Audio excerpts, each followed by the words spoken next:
Hola, ¿qué tal? Mi nombre es Alfonso Gutiérrez, soy licenciado en Derecho con especialidad en Derecho Internacional Privado y me dedico a la asesoría en Derecho Corporativo y Estrategias de Negocios. Esta plática va a ser la segunda parte sobre lo que son los bancos centrales y su importancia en nuestras vidas. Como platicamos en la primera parte o en videos anteriores, hace aproximadamente 2500 años más o menos, el reino de Lidia en Turquía creó las primeras monedas.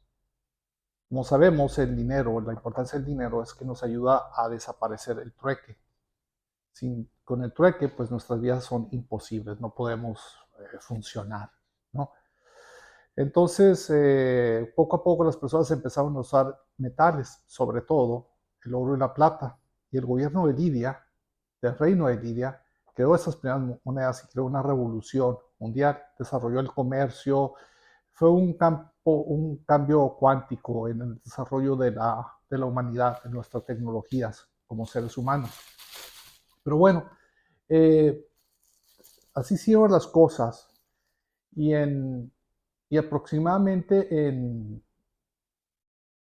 1650, más o menos por esas épocas, los 1600, Holanda creó lo que fue el primer banco central. Otra revolución en el dinero y obviamente en el comercio. Su objetivo principalmente era garantizarle a las personas la calidad de las monedas. Como sabemos, muchas veces a las monedas se les recortaba pedazos o se les limaba o se les mezclaba de otros metales para así hacer nuevas o más monedas.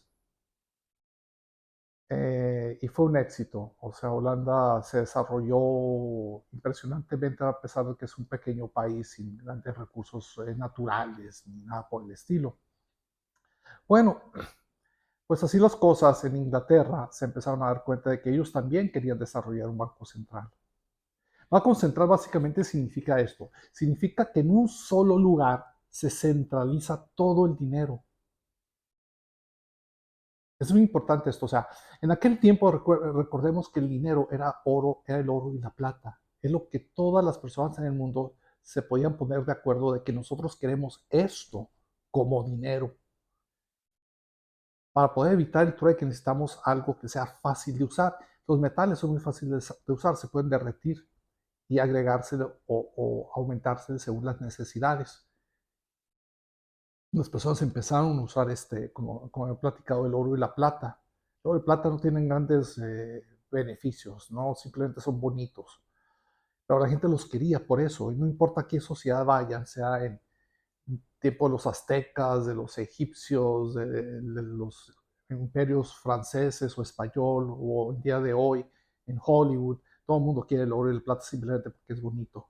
Entonces la gente por sí en sí mismo se ha puesto de acuerdo en que esto les gusta y esto pueden usarse como dinero.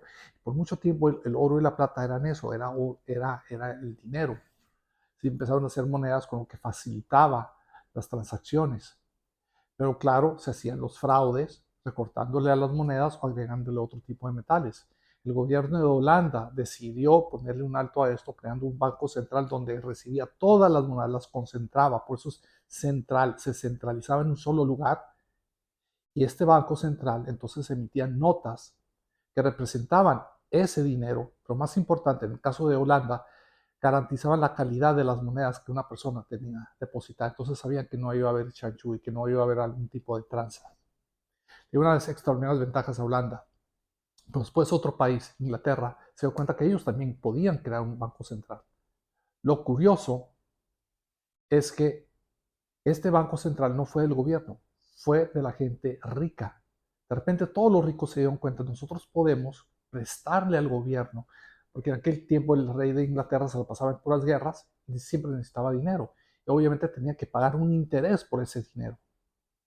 Entonces, ¿qué fue lo que pasó? Los ricos de Inglaterra dijeron, bueno, en vez de que el rey le pida dinero prestado a potencias extranjeras para empezar una guerra o hacer, no sé, un nuevo castillo por ahí, nuevo palacio, mejor que nos pida a nosotros prestado y nosotros pues le cargamos ese interés. Entonces crearon el segundo banco más importante en la historia de las finanzas, el Banco de Inglaterra, donde todos sus ricos se juntaron, dieron concentraron, centralizaron en un solo lugar todo su oro, todo el oro lo centralizaron en un solo lugar, se lo empezaron a prestar al gobierno a ciertas tasas de interés, ganándole así, eh, ganando dinero y quitándole negocio a otros mercaderes o otros prestamistas ya del continente. Y ahora viene la historia del quizás el banco central más poderoso que existe hoy, que es la Reserva Federal de los Estados Unidos. Y esto es un caso muy único y muy especial. Déjame explicar por qué. Cuando Estados Unidos se hizo independencia, vaciló mucho entre si debía tener un banco central o no, sí o no, porque en Estados Unidos siempre le tenían el ciudadano común y corriente siempre le tenía mucho miedo al control del gobierno o inclusive a un control centralizado de la toma de decisiones. Entonces Estados Unidos siempre divagó mucho entre si tenerlo o no. Pero al pasar el tiempo empezaron a pasar problemas muy serios en la economía, que se ve corridas a los bancos. ¿Qué significa corridas a los bancos? Bueno, imagínense que una persona abría un banco X, ¿no? Entonces por ley tenía que tener cierta cantidad de oro, vamos a decir 100 monedas de oro, a fuerzas. Pero recuerde que en aquel tiempo ya se había hecho más común el, como diremos, usar el papel moneda que representaba esos billetes. El papel moneda que eran billetes que representaba el oro depositado en un banco. Todas las gentes pues se les hacía mucho más fácil comercializar esos papeles que representaban dinero, oro y plata, que tener que ir y andar cargando oro y plata. Bueno, entonces pasó algo muy interesante. La gente empezaba a recibir los pagos en papel moneda, entonces iba a depositar su dinero a un banco. ¿Okay? Lo deposito en este banco. Pero empezaban a ir más gentes a depositar sus papel monedas que representaban oro que el oro o la plata que esos bancos tenían por obligación depositados en sus cuentas, en sus depósitos, en sus cajas fuertes. Entonces, si todas las personas al mismo tiempo querían ir por su oro o su plata, pues iba a haber un problema muy serio. No iba a haber suficiente oro y plata. Y eso es lo que empezaba a pasar. De repente, en un momento dado, por algún rumor, se creía que todas las personas querían ir a un banco en especial a que le cambiaran el oro y la plata, simplemente no tenían. Entonces de repente empezaba el rumor y las otras personas iban al segundo banco a intercambiar su papel moneda por ese oro y plata y pues ese banco nomás tenía una cantidad limitada. Y así empezaban entonces a quebrar bancos tras bancos y tardaban mucho tiempo en por fin llegar todos llegar suficiente oro para calmar los problemas de exigencia de oro. Y eso, pues, el tardar eso hacía que muchos bancos tronaran. Entonces se dieron cuenta que era un problema muy serio. Entonces, ¿qué pasó? Pues en el año de 1910, en noviembre de 1910, ciertas personas, millonarios y del gobierno, se dieron cuenta que tenían que tomar cartas en el asunto. No podían quedarse las cosas tal como estaban. Tenía que haber un cambio radical. Y en secreto, sin decirle a nadie, hicieron una junta en una isla, creo que en Florida, de nombre Jekyll.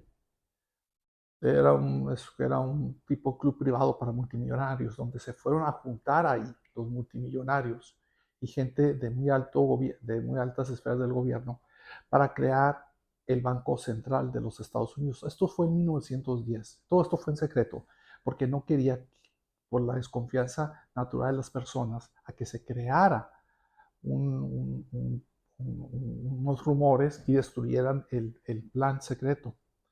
Entonces el plan secreto era crear un banco central entre las reservas de oro y plata que tenía la iniciativa privada y el gobierno, juntarlos, creando un banco privado, curiosamente, central, donde cada quien centraría en un solo lugar todas las reservas de oro que tenía.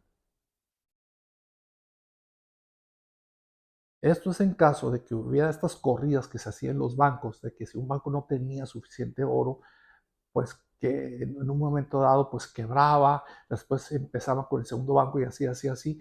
De esta forma ya se podía saber que en un lugar específico había suficiente oro para en caso de una emergencia tomarlo e ir y prestárselo y dárselo a este banco.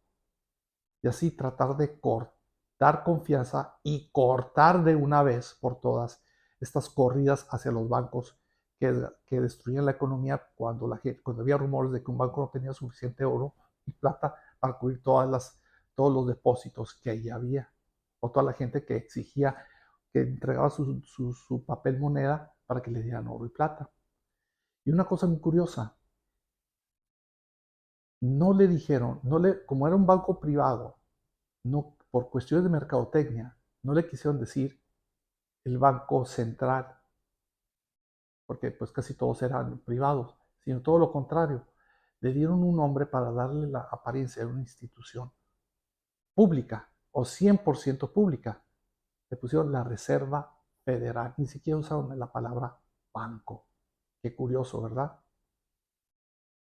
Ni siquiera usaron la palabra banco, sino Reserva Federal, donde bancos privados y el banco y el gobierno de Estados Unidos son accionistas de este banco que garantiza las reservas de oro, que garantiza la reserva de oro para todos aquellos demás bancos privados, tratando de darle estabilidad al sistema económico, centralizando en un solo lugar todo el oro y toda la plata, y que hoy en día este banco, como todos los demás, son los que hacen el dinero, aunque ese dinero hoy en día ya es independiente del oro y la plata, sino vale por sí en sí mismo, el papel moneda. Son estas instituciones que más afectan, o entre las que más afectan nuestro diario vivir, y es importantísimo conocer de ellas. Ahora, esta no es la única función que tienen los bancos centrales de hacer dinero, tienen otras, pero por el momento esta es la más importante de la que vamos a hablar. Y hablamos de los 3 bancos centrales más importantes en la historia, que es el Banco de Holanda, el Banco de Inglaterra, que se fundó en julio de 1694, 1694, y la Reserva Federal, el Banco Central de Estados Unidos, que se fundó en diciembre de 1913. Y bueno, esto es todo por este video. Les quiero dar las gracias nuevamente a todos los haters que están ahí, y a todas las personas que han apoyado los videos también de manera positiva. Gracias. Ojalá este video les haya sido de un poco de utilidad. Vamos a seguir platicando de más videos para ir ordenando nuestras ideas, para ir entendiendo las bases, la esencia de, y ahí entendiendo cuestiones un poco más complicadas. Por el momento eso es todo. Gracias. Por favor denle un like, suscríbanse y por favor compartan este video. Se los agradezco mucho. Muchas gracias.